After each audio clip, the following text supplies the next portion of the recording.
Hey everybody, your old pal Sean here. I'm just making a quick follow-up video going off of the last episode where we talked about trans issues because I had a feeling there are some ideas that I could convey more effectively and more concisely. So, I love trans people. There are a few trans individuals that I know that I look forward to hearing from. It's always a joy to see they sent me a message. But I don't love the way we talk about trans issues, and not just on the right, on the left as well.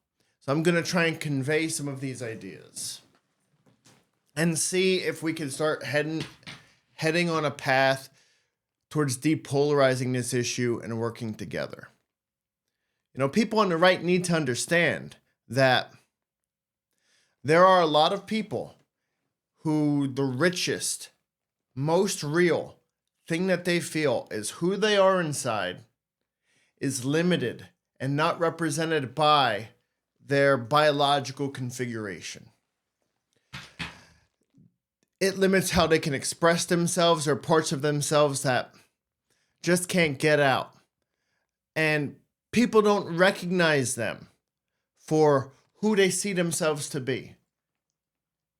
Instead, they see their biological configuration and go off of that. So every time someone uses a pronoun that goes along with that perceived configuration, or every time they use the restroom, or get changed, or participate in a sport, or look for a romantic partner, or so many other situations, take a shower, so many other considerations that I'm not even thinking about. And every time there's a reminder, hey, you got this conflict. You can't avoid it. There's some distinction that's at such a deep level between who you are inside and your ability to express that and be recognized as such. So people in that community, people who are hurting like that, they're grappling for ways to try and overcome this. They want to find some way to get alignment between what they feel and that dynamic with the world. Now, is that going to happen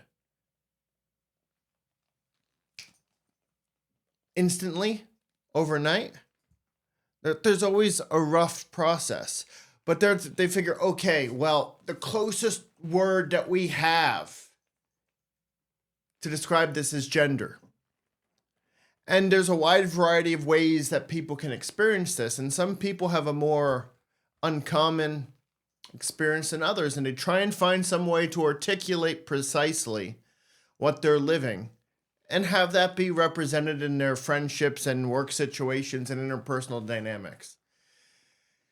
Imagine if you're on the right of the trans issues and you're really, you have some feature that bothers you about yourself. Maybe it's your weight. Maybe it's your height. Maybe it's your looks. Maybe it's your lack of athletic ability, whatever it could be. Now magnify that and have every life situation point towards that flaw or that insecurity that you see. And you start to get some idea of what trans people are living every day. So they're trying to grapple with this and get more alignment. Now, are they going to seek some medical intervention to try and align how they feel with the flesh chassis that they're operating here? Are they going to try and do it with interpersonal dynamics and setting rules and wanting to be called by certain names or pronouns? Maybe. But they're trying to figure out how to manage a deep pain. So people on the right really need to recognize this. But people on the left, in the LGBTQ community, I recognize that so many people have been hurt, have been offended, have been bullied, have been worse. And you don't want that to happen to you. You don't want that to happen to your friends. And some people, they're more the retreat, avoid conflict kind of situation, and others, they're more combative and they'll launch at people. And as soon as the slightest whiff of difference or questioning comes up, they perceive it as a threat and start calling those people transphobes. Now, this is where I think we can make a lot of headway, because there are tens of millions of people in the US, hundreds of millions of people around the world who would actually, if they met a trans person, if they worked with a trans person that was cool, they could build friendships with them. They could come to understand the issue better. They could become allies even. There are tens of millions of people that are just being written off as enemies because they have insecurities and fears and doubts and questions. And because of that, and because they're trying to talk about that, they're being called transphobes. And after hearing that for so long, sometimes that talk is mean-spirited. I'm not saying it's right, but if people make fun of you in their little cliques, how do you feel? Now, one of the things that I think would help, and I don't have a suggestion for this, but the term gender has been used for so long and has come to mean for generations in scientific literature, in culture, in many different ways. Gender referred most immediately and obviously towards the biological equipment that someone has at birth. Now, I understand that there's more to it than that, but that's the most simple, most easy to understand way that people are taught. That's what it is. It's in biology textbooks. It's very pervasive. And when you want to try and change an idea, if you want to get total cultural buy-in, that takes a long time. I mean, there are many ideas that have been around for thousands of years that haven't achieved total cultural buy-in. I mean, let's look at the religions. Christianity, Hinduism, Islam. They've been around for thousands of years. They haven't achieved total cultural buy-in.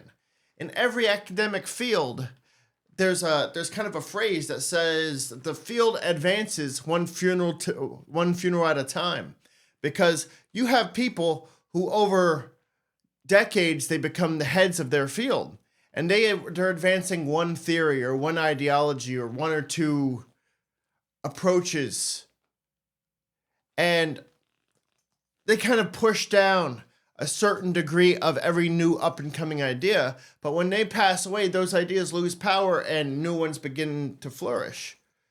So this is just to illustrate the point that new ideas, if you're trying to change something, take so long when you're bucking the system to be assimilated. And you can't just write off the whole mass of people who have questions or insecurities or doubts or aren't sure as evil or transphobes or bigots or whatever. Because they're worried about children too. It's just they see the threat as something different. And I'm going to try and get into that in this clip, but I'm going to do my best to make it short. And I know this is a big ask, but people in the community, please consider, is there some other terminology besides gender? And I can feel that there'd be some pushback on this, and I'm not excited to bring this up, but when you have a term that's really defined, if you're trying to redefine it, it's messy. It takes a long time. And I feel if a different term were presented for people who have this type of experience, this trans awareness, that there's some difference between how they feel and how they're biologically represented. I'm trying to use the most politically correct terms I could come up with, so please respect my attempt if I falter. But if there were some other term, I think it wouldn't hit a roadblock, because for so many people and on the right, and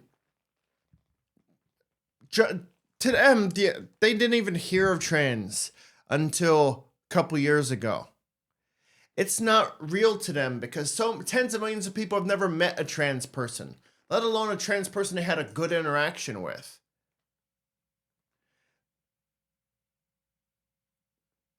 If they have heard, they've probably seen trans activists who have been hurt or had friends who were hurt, who are hyper combative and aggressive and defending against threats that aren't there in particular occasions and blaming people who have questions and doubts about trans issues and calling them evil or Nazis or bigots or whatever. Now there are extreme fringes, and I'm not saying there aren't. I'm not saying there aren't radicals, but I'm telling you that the mainstream is not radical. And there are tens of millions of people, maybe hundreds of millions around the world, that would be allies, would become friends if they had enough cool experiences with cool trans people. And if they were allowed to stumble and make mistakes in conversations in the way of trying to figure out and understand, well, what's the best way to make things go forward for both groups. So that's a major consideration.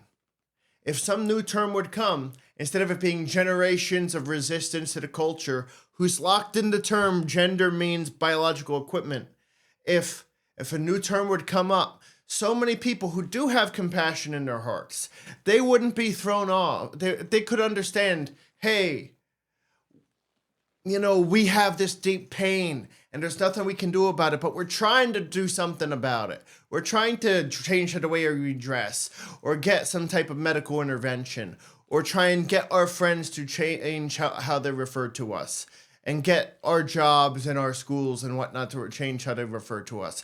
Because we want to mitigate that pain that we're feeling inside. And there's tens of millions of people in the US minimum who would hear that and would be compassionate and say, fuck yeah, I'm on board. But there's a lot of people who won't hear that because, what do you mean there are dozens of genders? There's 2 sets, and to them, you might occasionally point out someone whose genitals didn't fully develop or sometimes has some level of development of both. But they won't think of that as a range of gender. They'll think of that as, okay, a rare genetic situation, kind of like conjoined twins. Or if someone has heterochromia and 2 different colored eyes or something like that. That's how they'll look at that. But if you want to open the door more rapidly, get faster cultural buy-in, then I suggest maybe allow people to stumble, allow people to ask questions, even if it hurts a little bit. Because if you're cool, eventually bias and all of these divisions can begin to fall away. If you have enough good experience with people, then the stereotypes you have associated with those group identities begin to fall away. But if you don't have that experience, if you don't have cool interactions, then that's how biases and racism and bigotry, that's how they remain. So both sides, please learn to talk to each other, learn to be respectful, learn to understand. Now, people on the right, they do care about children, and they think that they're helping because they're hesitant. They'll hear things from people like Chloe Cole or Luca Hine or people like this, detransitioners, Prisha Mosley. And they'll hear these horrifying stories, or they'll hear about the Tavistock Clinic in the UK that had a very high number of gender-affirming care procedures, some full transition, some hormone therapy. And then they had to close because they were sued by so many of their former patients because of regrets and problems with that whole transitioning process. And they'll look at these extreme cases, and that'll be super prominent to them. And they'll say, hey, I don't want that to happen to my kids. And I didn't even hear about trans until a couple of years ago. And I'm 30, 40, 50, 60, 70 years old. I never even heard of this. This must be new. This must have just come around. And if it just came around, then what is it? Is it something in the environment and the food messing with the hormones? Is it social conditioning, a mixture of the two? What is it? And they don't want their child to make some kind of mistake where they're going to go down a path that they're going to regret. They're afraid. They're trying to protect kids. Now, I understand on the left, you're trying to protect kids too, because they can't help that there's some type of conflict that they're feeling with their biological equipment and their inner sense of self, and there's some type of divergence between the two. They can't help that. They're hurting. And so they want to protect those kids and give them every opportunity as fast as possible. Can we get you to feel more aligned? Can we mitigate your pain or eliminate it even? Can we get you to feel like you're able to express and be more of who you are and be recognized as such? Is there any way we can do that? And people on the right, they're like, wait a minute, this just showed up 5 years ago, 10 years ago. This didn't exist when I was a little kid. Well, it probably did, but in quiet groups that aren't out in the gay community, you'd hear about it maybe. But by and large, at a cultural level, very unfamiliar concepts. 10 years ago, you would never see a trans person represented on TV or movies. Now, there's more representation. Cool. But nobody was talking about this. Nobody knew about it. And now all of a sudden it's super prominent. To people who are unfamiliar, it seems like it came out of nowhere. And we have to have compassion for them and realize, hey, they have insecurities too. They're afraid that kids are going to be confused, that they're going to be hurt, that they're going to make mistakes, because everyone does, but kids make the most, especially adolescents. And peers are saying, oh yeah, well, I'm trans too. Oh, we could be, and all of a sudden, the right has a massive overreaction. This is what we're trying to stop. If we could look at the vocabulary we're using. If we could have more civil discussion about this, about what people are really feeling, these deep conflicts, and the fears that both have, you'd see, hey, you're both trying to protect kids. You're both trying to do the right thing. But you disagree on how to protect kids and what the right thing is. Well, guess what? We could figure that out if we can start talking. If we can stop treating each other like garbage. If we can develop the capacity to listen to some of these fears and insecurities, we'll realize, okay, a lot of the people we wrote off, a lot of people we thought were extremists, crazed activists or bigots or transphobes or child predators or whatever they'd call one another. Those stereotypes will fall away because there'd be such a critical mass of cool people having discussions and talking about the insecurities and the fears on both sides, that it would humanize them instead of demonize them. Because you can only make someone a demon if you keep them far away, and you can only see the worst in them. But if you see their fears, you see their humanness, you see their concerns, you see their desire to help and protect, you go, you know what, maybe they're not so different from me. So I know this is a tough issue. I know it means so much to people. I'm not going to make this my big thing that I'm going on about. If there's some majorly cultural significant thing, I'll bring it up. And I already promised I'm going to do a special project on the subject. But outside of that, for me, I'm probably not going to cover the issue too much more. But there are a lot of important battles, and you can fight every one. Whether you want to feed a stray dog, get every stray dog in town a home, or shut down a puppy mill or a dog fighting ring, each one of those requires different actions, different efforts, different knowledge, different networks. And they're all important fights. Just like if you're trying to help a relative who has cancer, build a cancer wing, or find a special kind of treatment for a rare cancer. Well, again, all those are super important fights. Not everybody can fight all of them. This isn't my battle, but what I'm fighting is the concept of division itself. That's one of those I've decided to take up. And I'm on your side. I hear your concerns. I hear your fears. And I just want you to know that there's a path forward. There's a path forward where we can take care of the kids, whatever they're experiencing, and we can find more skillful ways to support them and make sure they're safe. Sometimes when a culture shifts too fast, it's messy. Just like if you're trying to change the infrastructure of a construction company, you try and change a million things all at once. It's messy. Steps are missed. There are missed opportunities. There's more harm done than needed. So we can come together. We can find some middle ground on this issue. We can begin to depolarize and find a way to talk again. We can learn to treat each other like human beings that matter. All right. Rock on. Party on. This is Sean, signing out.